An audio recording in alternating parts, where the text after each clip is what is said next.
Who am I? Am I what I do? An artist? An accountant? A teacher? A mother? Or am I what I've achieved? An honor student? An MVP? A winner?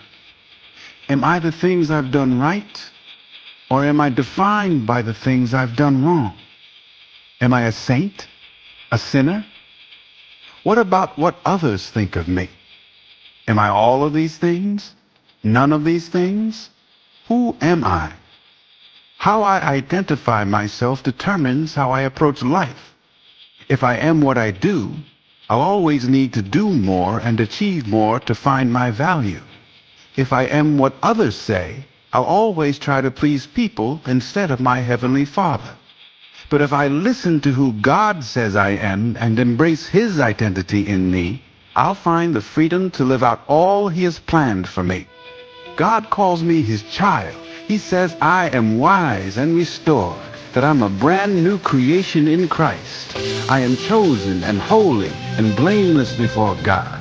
He called me His masterpiece. I am loved by God. He says I am made complete through the grace and mercy of Jesus, my Savior. And when I see myself the way God sees me, I walk with confidence because I trust the one who answers the question, who am I?